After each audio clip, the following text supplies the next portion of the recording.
The following is a production of DallasCowboys.com and the Dallas Cowboys Football Club. How about them Cowboys? Yeah! Go Cowboys! This is Cowboys StoryLine with Nick Eatman.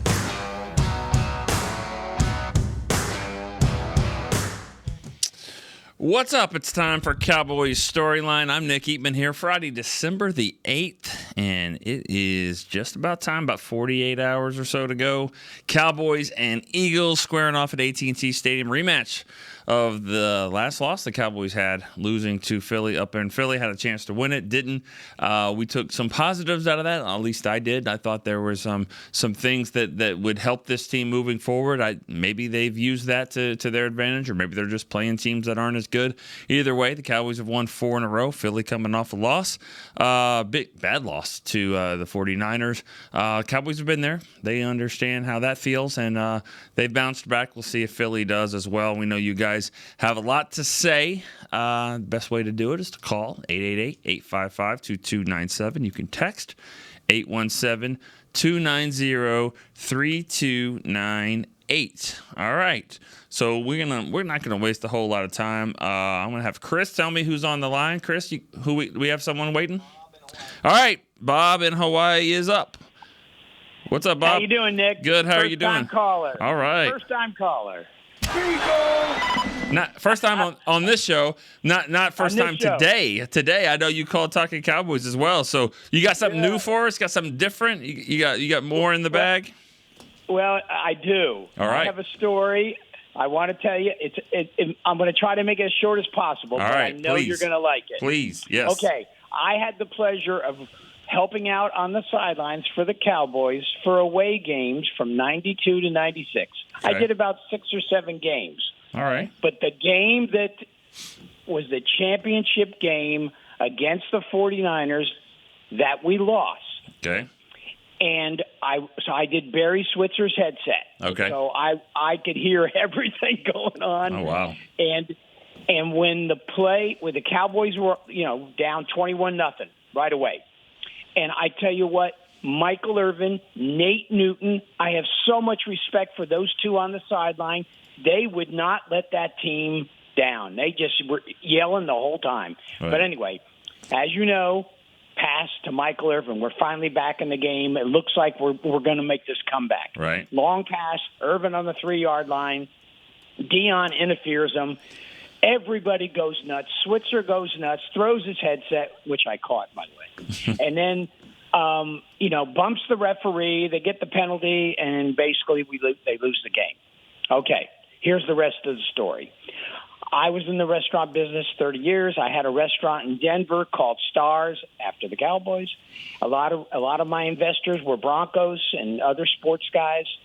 Mike Shanahan was the offensive coordinator for the 49ers. He becomes the head coach of the Broncos. One of my investors played with Dion in Atlanta.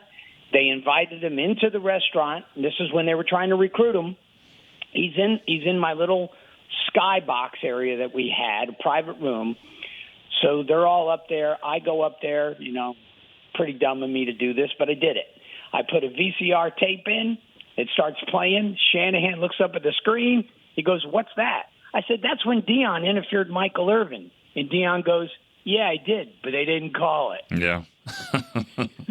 Anyway, Well, so yep. and We all I knew think the this. Eagles- I mean, we all knew it was interference. I mean, we don't even need Dion to admit it, so we saw it. It's just, I know. yeah, I know. that's anyway, nice. Though. We are going to beat the Eagles. There's Okay. no doubt in my mind. We're going to beat the Eagles. I love your show, Nick. Thanks, you do Bob. a great job. I'm so glad to finally get on. Appreciate it. Thank you. I was just thanks for the call. Was looking at different states that we've had and not had. I was talking with Chris about that, and we maybe have 10 to 15 states that we don't think that we've had a caller yet from, and Hawaii was one of them. So we ended that. Got about maybe 10 or 12 more to go. I know Alaska is one of them. Vermont, New Hampshire, South Dakota, maybe. That's what That's what we think, at least. But anyways, good stuff there. Thanks from Bob. Let's keep it going. Austin, Texas. We got Nick in Austin. What's up, man? Hey, buddy. Long time no talk to you. How you doing? Good, man. hard to get in. I called right when the other show was ending. So, I think Bob figured it out. I think you call the show before and just stay on the line. That's what happens. So. Yeah, exactly. That's how you get in. Yeah. All right. So I got one question for you. This is for Nick Eatman if he was the head coach of the Dallas Cowboys. Nice. Okay. So, since we're having a little bit of linebacker depth and this and that, and we have such a great athlete in Sam Williams, what do you think about him as an off-the-ball linebacker? Yep. I mean, there's more to that position than just athletic ability. I think with him, he's been kind of a guy that just go see the ball, attack it, react to it. There's more understanding of the game to that, and that's not a position that he's played a lot of. That's not just put the guy here and let him go do that. I mean, he's got to learn, he's got to understand more concepts of the defense, and I'm not saying he can't do that. It's not just if you not rushing the passer, put him here.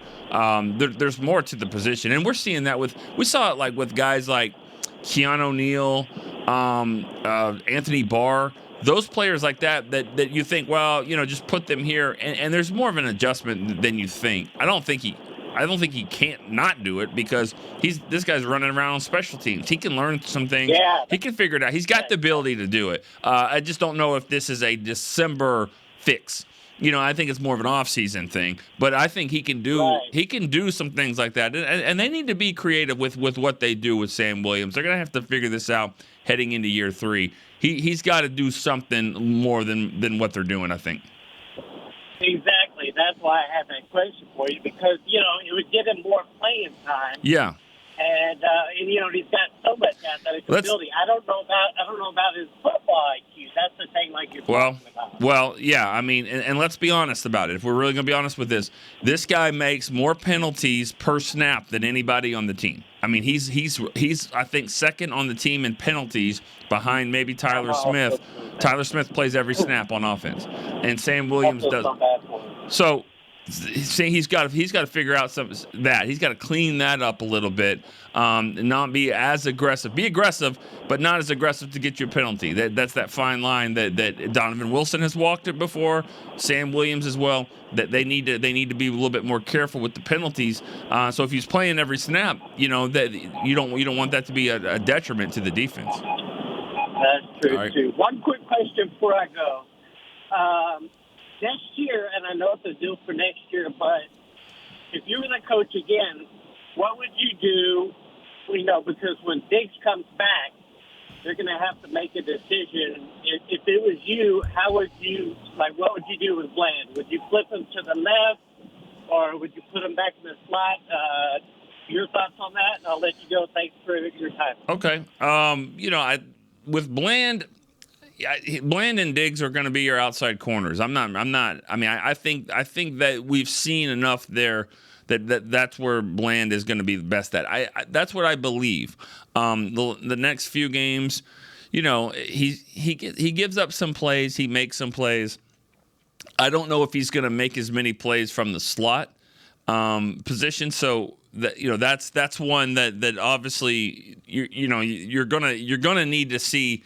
You're going to need 3 good corners. And, I got to freshen up a little bit on Gilmore's contract status. I know they traded for him. I don't believe he's got, a lot of years. He may have one more year left, or this might be the end of it. So either way, it might be a situation where, even if he does have another year, it's a voidable season. So you're probably going to need another third corner. Jordan Lewis should be up for a contract as well. So Bland's in the mix. I mean, of course, he's going to be on the outside. He's going to be on the inside. He's going to be on the outside until third downs and slides inside. He's one of your top 2 corners next season. What they do with them is just going to come down to what the scheme is, the defensive coordinator. I mean, a lot of decisions need to be made. Defensive coordinator, is that still going to be the case? I mean, I'm just saying, if we're going to talk about next year, there's a lot of the dominoes that are going to fall into. But Deron Bland's going to have a spot. Just where he plays is going to, still be determined, of course.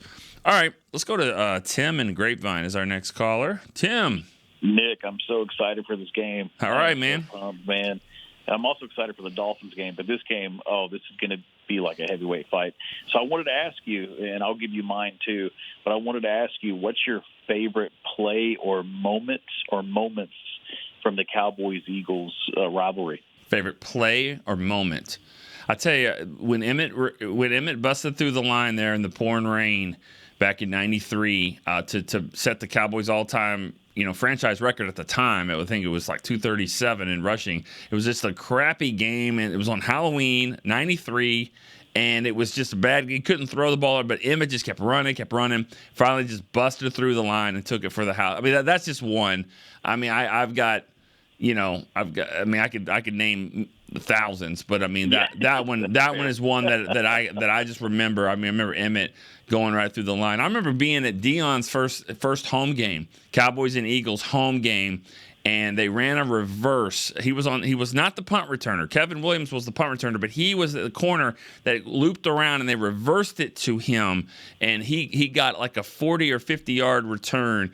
Texas Stadium, I thought the roof was going to come off. I mean, I really thought it was going to come off. And then me and my buddy left early. I don't know why, but we left early, and we were walking out, and we heard interception, touchdown, doing the Dion dance, and we both just lost it. Like, did we really just leave that? But what happened, Larry Brown picked it off. He was doing Dion's dance. So we did not miss Dion pick 6, but still, that's what I remember about the Eagles, 93 and 95. That's awesome. Real quick, I'll give you mine. It's kind of a weird one. The Randall Williams onside kick return. Oh, yeah. I think that's still the NFL record for the fastest touchdown in the game. And then another one, 2009 wild card game. We just dominated in the week 17. We dominated them, then we beat them in the wild card. That was awesome. Yeah. And in 2014, the all-time Des Bryant game, he owned Bradley Fletcher, if you remember that game. Yeah, 3 touchdowns, killed him. Yeah. You know, that Randall Williams game, the reference there is that it was an onside kick to start the game, and you kind of have to go back 3 years before that, 2000, where they started the season with an onside kick. The Eagles beat the Cowboys, a terrible loss, hottest game I've ever been to, and it was just a bad loss. Pickle juice game, that's what the Eagles were drinking apparently, and they started with an onside kick. So then 3 years later, Cowboys-Eagles, and they tried to do the same thing. Start with an onside kick, David Akers, and Cowboys were ready for it, and Randall Williams caught it and ran it in, and they only took 3 seconds off the clock. So yes, it's the fastest. But I'm telling you, the clock operator probably was eating a hot dog or something. It wasn't ready to hit the button there. You know, usually it's just a kickoff. You got a few seconds. Maybe it's a touchback. You don't have to do anything. And all of a sudden, it's like, oh, hit the button, start it. So I don't think Randall Williams could run a 3-second 40, especially with pads on. But that's what they gave him. So yeah, fastest touchdown in Cowboys history. So. All right, good stuff there. All right, let's move around here. We got a text question here. Dan in Philly. I'm sure he's excited about this one. He says, I have a feeling it's going to be ugly. Cowboys coast to a 44-6 win. Don't say 44-6. We know what 44-6 is. It was about the worst Eagle game ever in Cowboys history, 2008. But he's got the Cowboys winning 44-6. Dak and the starters will be watching from the fourth quarter. Bland will have another pick 6. Go Cowboys. From Dan in Philly. That's well, you wish, Dan. You wish. You live in Philly. And the Cowboys, I mean, you couldn't wait to go to work on Monday if that happened. You might just show up at 6 a.m. going. You just get everybody involved. Philly got beat pretty bad, but I mean, this is a good football team, and they got some pride too. This is going to be I don't see that. I don't see a blowout. I know some people are saying that. I don't feel that way. I feel like it's going to be very, very close. I think this is 2 desperate football teams, and when you have that, you usually have a really close game. All right, let's go to our next caller. It's in Allentown, Pennsylvania, not far from Philly. Doc in Allentown. Hey, good morning, Nick. Good to talk to you. You too. I want to talk about Mike McCarthy, but you just mentioned that old Eagles game with the rain with Emmett running wild that day. Right. And it's reminded me of a good or a negative Eagles story where I was at the game in Veterans Stadium down in the 100 level, so not up in the 700 with the animals.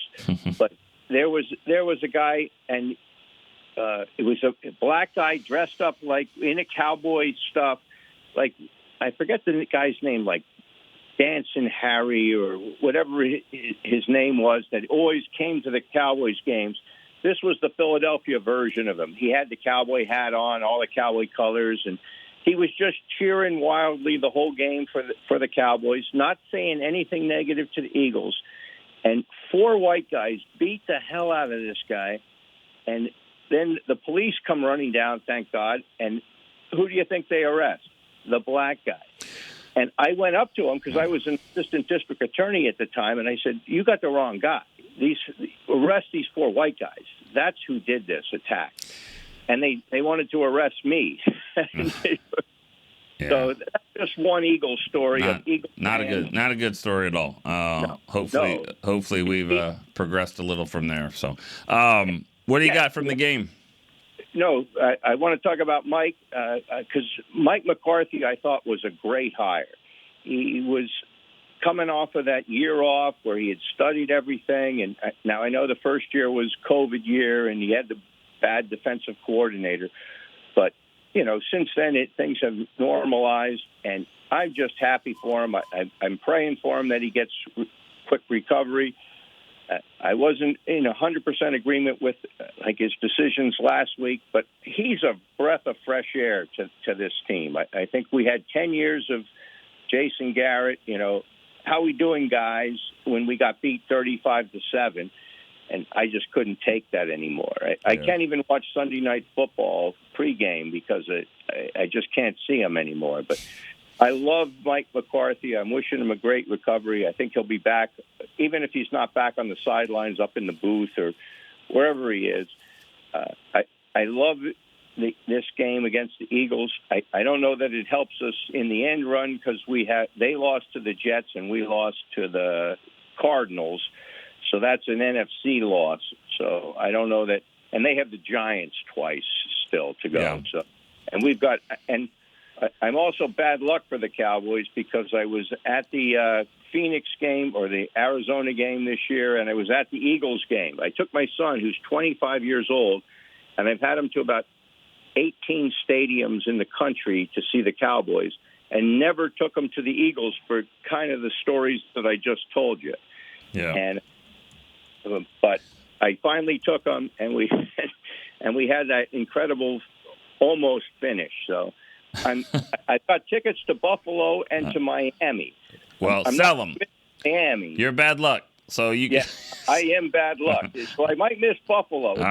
If it's cold, I'll miss it. So All right. Thanks for the call, Doc. Appreciate that. All right, let's move. We got a text question here from Trey. He's in Charlottesville, Virginia. He says, "What do you think is the one under the radar matchup on offense and defense is the key for Dallas to win Sunday night?"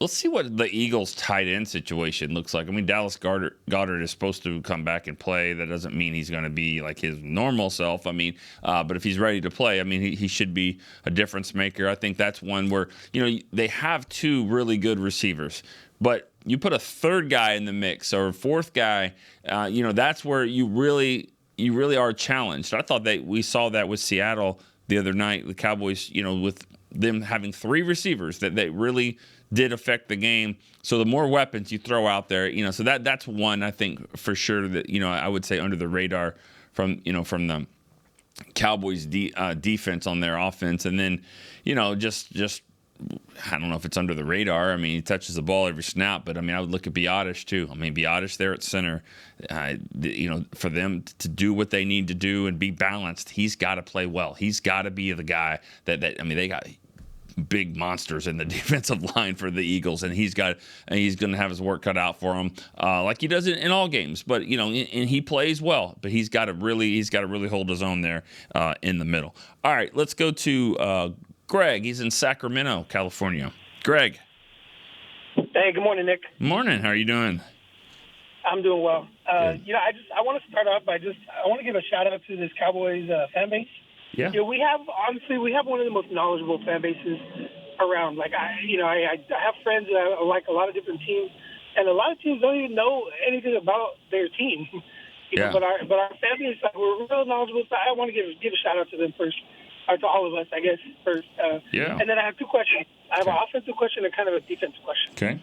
So my offensive question is, I see a lot of teams do this where they line up, especially in the red zone, mainly red zone offense, because I know that's kind of where we struggle. But they'll line up like a tight end on the end, and he'll just do a quick chip block, and then, cut out to the left or right, and it's like it seems like it's a quick, like pretty quick and easy play. So I'm wondering why is that so hard to do, or is that something that the Cowboys can kind of maybe add into the red zone or goal line offense? Is that something that's too hard to do? And then my defensive question is, I really feel like with Philly, we match up well with our offense against their defense, and I think we have the advantage there. So what I think we need to really kind of lock down is our defense. So my question to you is, like, what defensive, defensive group or maybe even a defensive player, in your opinion, has to have a really standout game in order for us to have our defense kind of put a stop to the Phillies offense as we can? All right. Those are my questions. Thanks, Greg. Appreciate the call there. I'm going to start with that one first on the defensive side. I mean, you can go with any kind of matchup there, but the one thing that always kind of stands out to me when you're playing against, quarterbacks like this and the RPOs is the defensive tackles right there in the middle, right there, because I honestly thought the Cowboys traded for Jonathan Hankins after that Eagle loss last season, where they just could not get off the field. And I thought it was very telling. Like, we need this to stop the run. We couldn't do it. And also it affects Micah Parsons to the point where, he's trying to guess, he's trying to figure out. I thought the Eagles have done a good job with him over the last few years, or the three seasons now. He's not a grizzled vet, but you know what I'm saying? I mean, they figured out a way to sort of stop him. Last couple of games, though, he's starting to be more of a difference maker. So it's just kind of this chess match a little bit between the Eagles and Dan Quinn on defense on how to get Parsons involved. But I think if you shore up the middle, then that'll allow him to freelance even more, do his thing from the outside. Sometimes he goes into the middle as well. But and I'm not just talking about the tush push. I mean, that is what it is. They've got to figure out ways to get out of that 4th and 1, 4th and 2.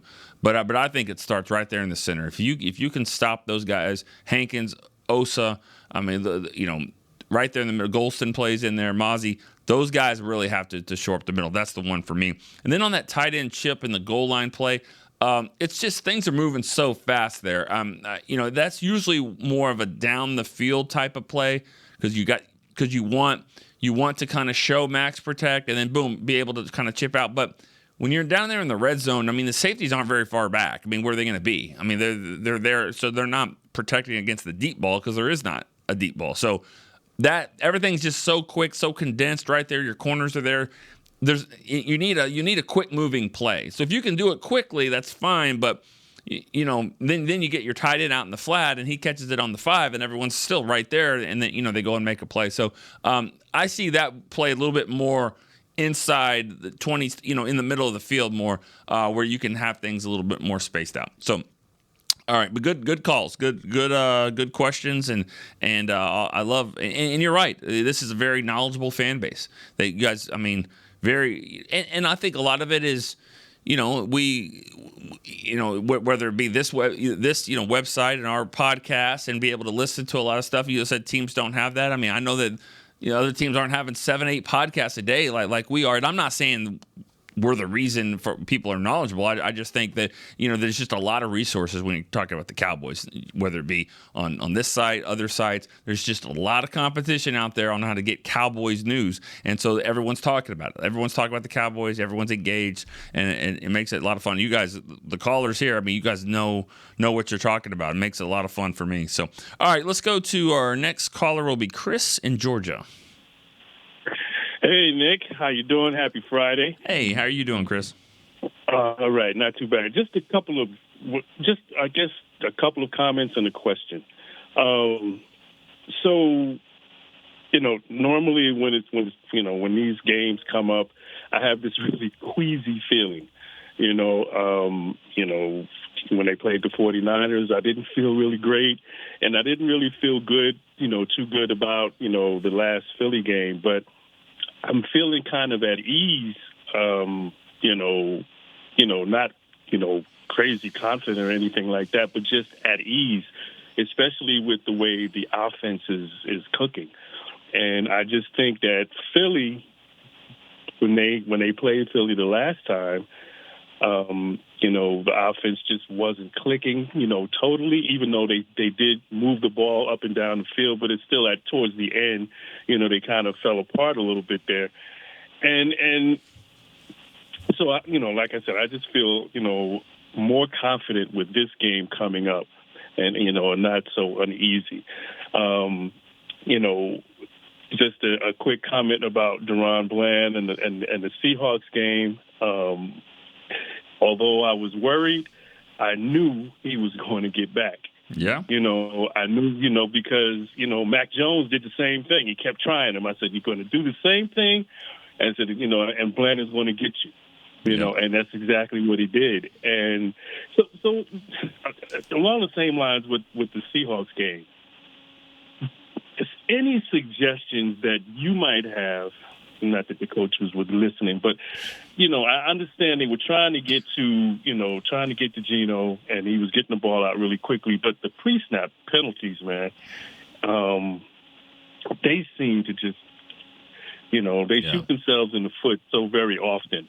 And, especially with a really good team, and these teams that are coming up, it almost cost them, with the Seahawks, So just imagine with the rest of these teams here, there's certain teams you just can't do that to. And I just think, what is it that you can do, coaching-wise in order to get these guys to, to hold their water? You could make it thanks for the call, Chris. Appreciate that. Good questions.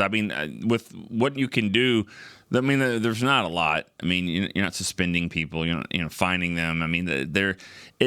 They've created this. They have created this because it's a competition to get sacks. We've seen it. Micah Parsons they can win a big game, but if he doesn't get any sacks, he's not in the best mood.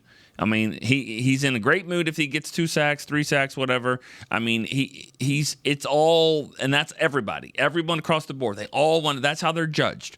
You look at the Pro Bowl voting. Look at Pro Bowl voting and look at defensive ends, and it says right there. It just says the player's name, sacks, 2 sacks, 1 sacks. There's DeMarcus Lawrence right next to some of these other defensive ends, and he's sitting there. 3 or 4 sacks. And it's hard because that's what people say. If you're a defensive end, how many sacks do you have? Cornerbacks, how many picks? And so there's more to it than that, but yet that's what's created. It's get off the ball and get the quarterback. And sometimes, and a lot of times lately, they're getting offside penalties, and it's really becoming a problem. And you can say, well, you're not going to play as much, but what if it's Micah? DeMarcus Ware did this a lot too. Let's be honest. DeMarcus Ware got he got offsides a lot. Flozell Adams, about 1 false start a game. But he was also blocking the left side of your line, and he was really good. He made the Pro Bowl 5 years in a row. So would you take that? You taking 5 yards a game? 10? Lane Johnson should get a lot more penalties on a false start than he does. I think he did get 1 last week. But you take that. So it's a tough balance. And if it happens at the worst time, then yes, this is a very undisciplined team. Everyone says all that stuff. But, there's a reason for it. And the reason is because they're all just competing against each other to go get the quarterback. And no one complains when they get 7 sacks in a game. And he has 2, and he has 1, and he has 1.5, and all that's great. But the reason for it, they're also, it's a fine line. And it's really tough. And I'm not excusing them for it. Especially the stay on side, especially when your hand is over the ball or your head is over the ball. I get the hard count, but not just lining up off sides. That one I don't understand. All right, let's go to Brian in Kansas City before we go to break. Brian.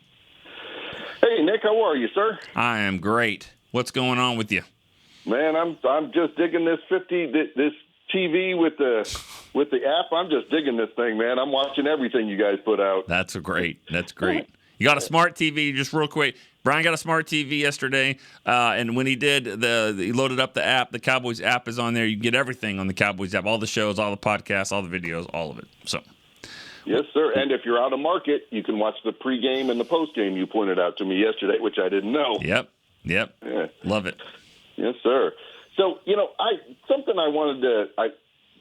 I think the narrative has changed maybe just a little bit on our draft class because, early in the year we had kind of said draft class is kind of a no-show. You know, overshown, obviously lost in the preseason. Right.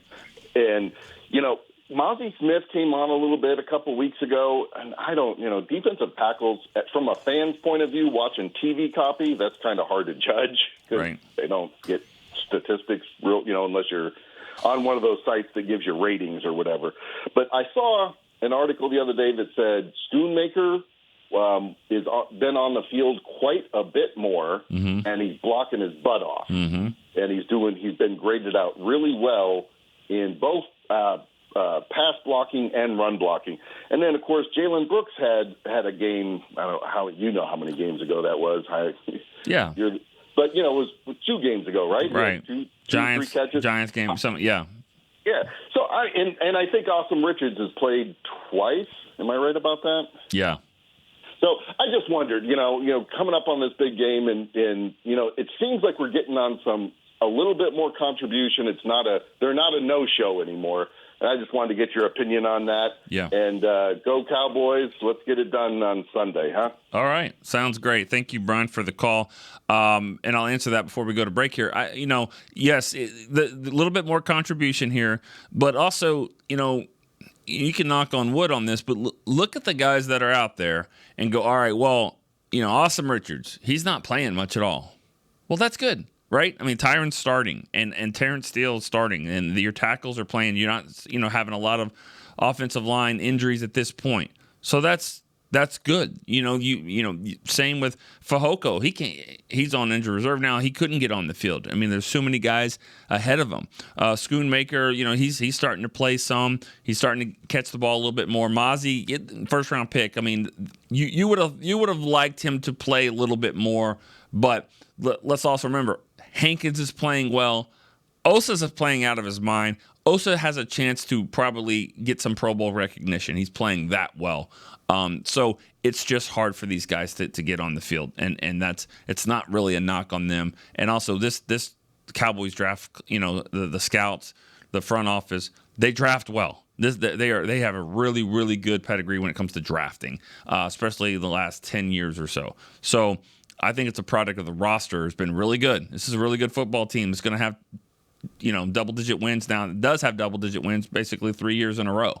9-3 right now. I got to get one more, but that's a good football team. Hard to crack that roster. All right, let's go to break real quick on Cowboys Storyline. I'll be right back. We got some more calls. Todd thought it would be secure to jog in the cheetah savanna. Todd believed the big cat repellent he bought online was reliable.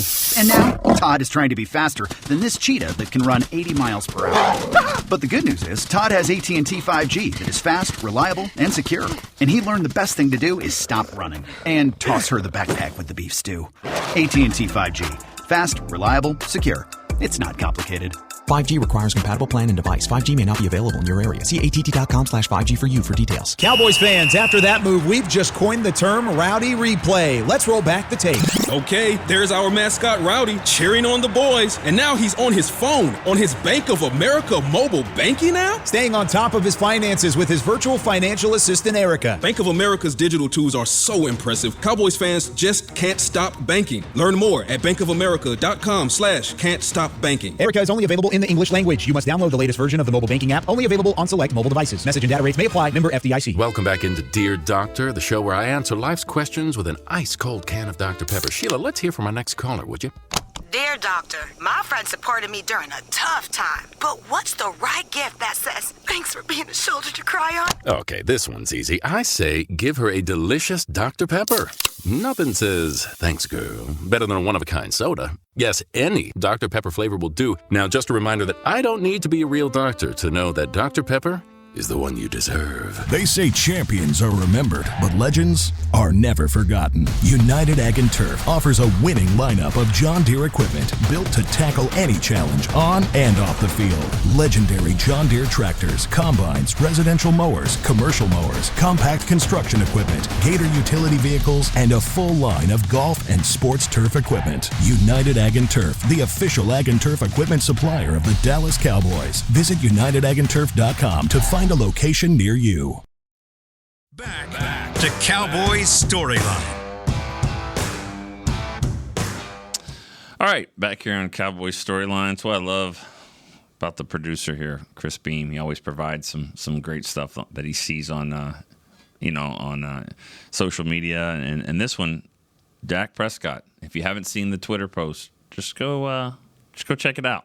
It's pretty awesome. It's going to be the number one. It's going to be the number one post of the day. But even though it's really more about number two, but it's definitely going to be number one for sure. There for Dak, check it out. And if you're all on Twitter already, you might as well just hit a like on the Cowboys storyline, or maybe follow us a little bit. We need a little bit more followers too. But check out Dak on Twitter. Pretty interesting stuff. Good stuff there. All right, let's go to the calls. Chris in Fresno. Chris, what's up? Hey, good morning, Nick. I just want to say, first and foremost, man, it's a pleasure to be on. First-time caller, long-time listener, big fan of your work. Here we go. There we go. I had to do it. It's funny, man. When I'm at work or I'm out and about randomly, I just yell that out, and people look at me so weird and funny. But I love it, man. I love it. But yeah, I just wanted to say, man, I'm rooting for us Sunday. It's my birthday. I had to call in. I listen to you guys every day. So I was like, man, I got to get in. I called like 40-something times. So representing Fresno, California, shout out to Ron Bland. I went to Hoover High School right down the street from Fresno State. Nice. And I just wanted to say some of my favorite Cowboys. I modeled my game after Dez Bryant, 88. I love him, man. Ups and downs, stuck with him. Another couple guys, obviously, DeMarcus Ware and all those guys, but I was a big fan of Marion Barber, rest in peace. Mm-hmm. And then just a couple random players, Verteen Grammatica, the kicker, Leroy Glover, Aaron Glenn. And then last favorite player, Roy Williams. Nice. Yes, sir. So just want to say thank you, Nick, for having me on. I'm going to be listening. Let's get this dub Sunday. Thank you for everything you guys do, man. All right, appreciate that. Thanks for the call, Chris in Fresno out there with a lot of new, a lot of Deron Bland fans out there. Not just in Fresno, he's everywhere. He keeps getting pick sixes like that. He can be a fan favorite all over the place. Good blast from the past there. You can tell when Chris has been a fan right here in the mid 2000s too. With Glover and Roy Williams and Terry Glenn and Grammatica. Yeah, a lot of stories on some of these guys. Obviously, rest in peace on two of them with Barber and Terry Glenn. But good stuff. All right, let's move on to. I did have a text question I was going to get to. Phone lines seem to be open. We got, at least one phone line is open. Let's go to this question here from Carl. He's in Nashville. He said the head ref of this game will be John Hussey. Would love to get your thoughts as the Eagles are 7-0 when he refs their game. Don't care. I don't care about that, honestly. I was asked that on a radio show this morning, 105.3 The Fan. And here's why I don't care about that. If the Eagles were 8-8, then I would care about a ref being 7-0, with their games or something like that. But they're 10-2. They're good. They're good. They're winning when the sun is out. They're winning at night. They're winning on grass. They're winning, whenever. This is a good football team. So I don't put a lot of stock in that just for this right now. They have been a really good football team, and so they probably win a lot. Now, there are some trends, you look at with refs. I'm not dismissing that at all. I know that Brian Broaddus does that. He'll come in on the break here in a little bit, and he'll probably, and he's already talked about that. I think he might have pointed that stat out. And that's fine, because I've had plenty of times where he has said on Friday before when we did this show, hey, watch this. They call a ton of false starts, and then there's 6 called in the game, and one changes the game. So you have to look at what the refs are calling, what their tendencies are as well. They have stats. They have you can break them down with analytics as well. But that particular one about the Eagles, that one doesn't bother me as much, just because the Eagles are winning games with anybody, really. But I think there are certain things that you got to watch for with the refs in this game. All right, we're going to go to Shelby in Virginia, and I'm really, really glad that you're calling. Shelby, Virginia. Hey, yeah, how's it going, Nick? It's going great. Yesterday you posed the question, right? 49ers Eagles, which one you would rather win? Was it that you that said that? It was, yeah. I can't believe the traction that got. It did, but also, I didn't ask you. Sorry. That's my problem. That was one thing that I regretted. I didn't ask you. I should have just turned it right back around and say, all right. I mean, you are obviously asking for a reason. What's your answer? So I'm going to ask you now. Which one would you have picked? I think I dropped off with the hang up and listen on you, so that's not on you. But my answer is the 49ers. Okay. For a couple reasons. We're worried about them catching up with us in Super Bowls, and despite how Eagles fans act, they're not catching up anytime soon. There's also Kittle's undershirt. Oh, yeah. From earlier this year. That stuck with me. Yeah.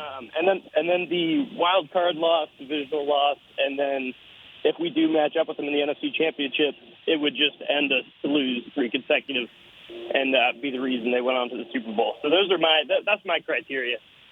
Yeah, I mean, you're not wrong. This is good either way. In fact, if anyone's just didn't listen to yesterday, basically Shelby started off the show and asked the question: if you knew you were going to win the NFC Championship game and had to do it on the road, would you prefer to do it in Philly or San Francisco? And there's a lot of mixed answers there for different reasons. I kind of lean toward Philly. But then I also see all your points on 49ers. Again, I don't care. I've never been to an NFC Championship game. I just want to go. I just want to see them win. I really don't care if the game was somehow played in Detroit or in North Dakota. It doesn't really matter. It really doesn't. I saw some people on your Twitter question saying Detroit, and I was like, I think they're going for the easy route, not the narrative route. Because that's what I'm trying to get at. With, the question. But I have one more question for you, if you got a sec. Mm-hmm. So I'm trying to stump you. Right now, we're slated to go to Atlanta in the wild card. What was the last time we played Atlanta in the playoffs? And bonus points if you get the score. Oh, Atlanta in the playoffs. I mean, the only one I could think of is 80 in the divisional round, but there may. I'm gonna say it was at the 80 season. It was the 80 season. We played them one more time in the playoffs. If you were going to guess that too. Yeah, probably in the 70s or something like that. But I would say the 80 divisional round, and that was the game that they were down big, and they came back and beat the Falcons with 2 touchdowns to Drew Pearson. I would say 30-27, but something like that. That is exactly right. You're a legend. Good stuff. Nice. Got nothing else for you. Hey, I got one for you. Okay. What's the only NFC team? There's two NFC teams the Cowboys have never played on Thanksgiving. NFC.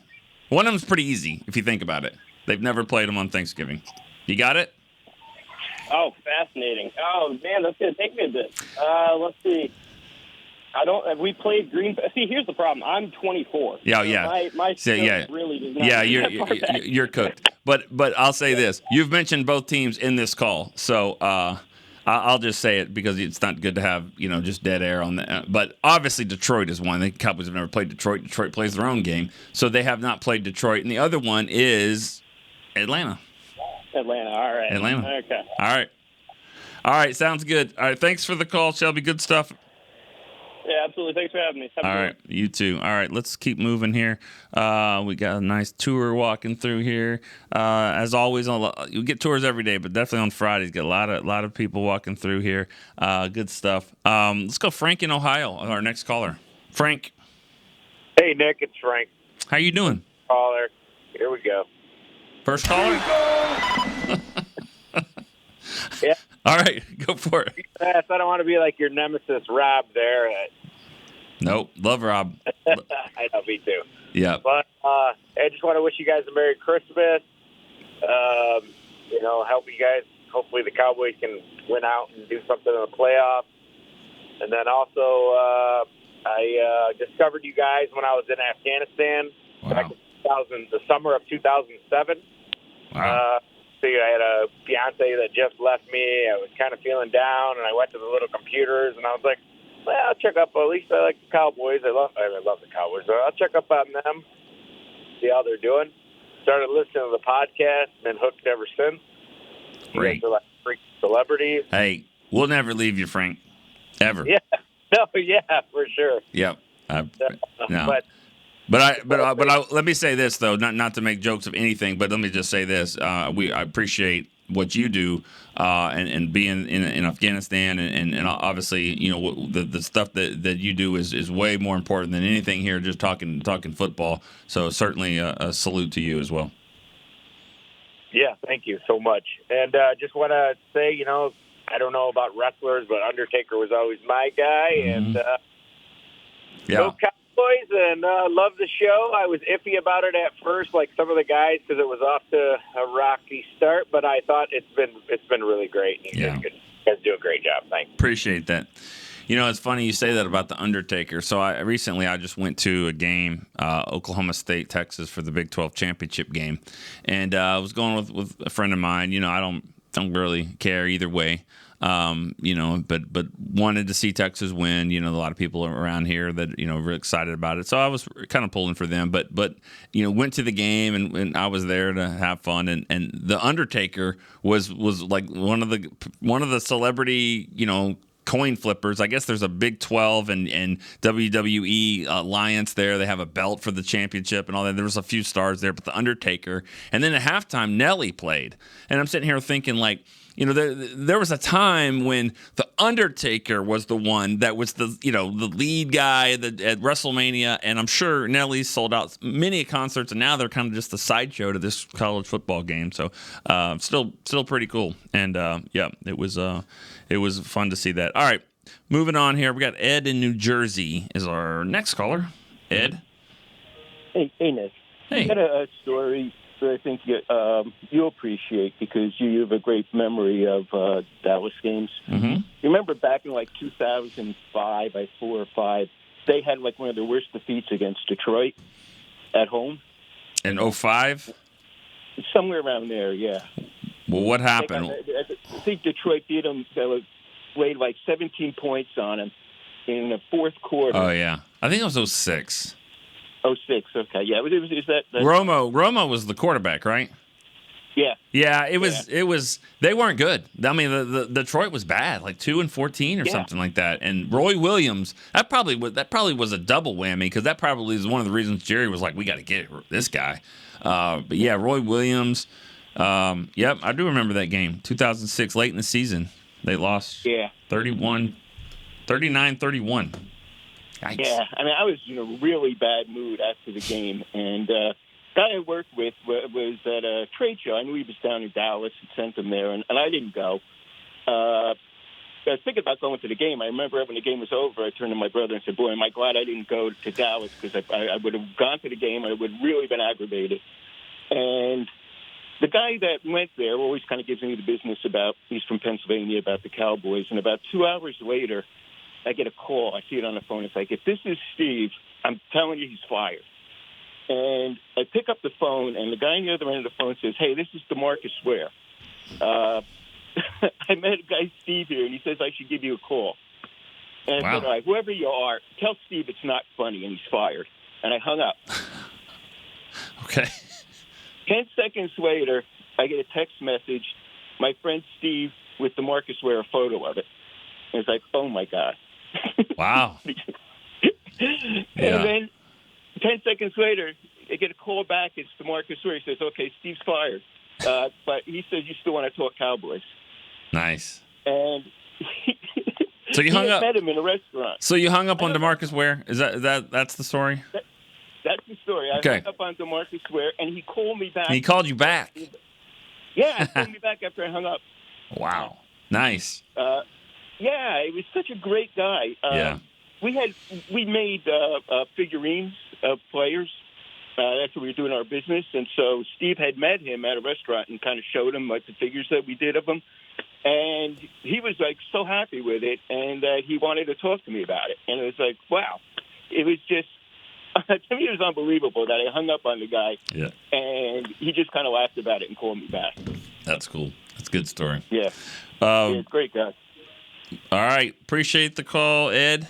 Good stuff. Let's move real quick here. We got one more caller. We got to go. Jeff in Georgia is our last caller of the day. Jeff. Nick, I love the show. First time caller.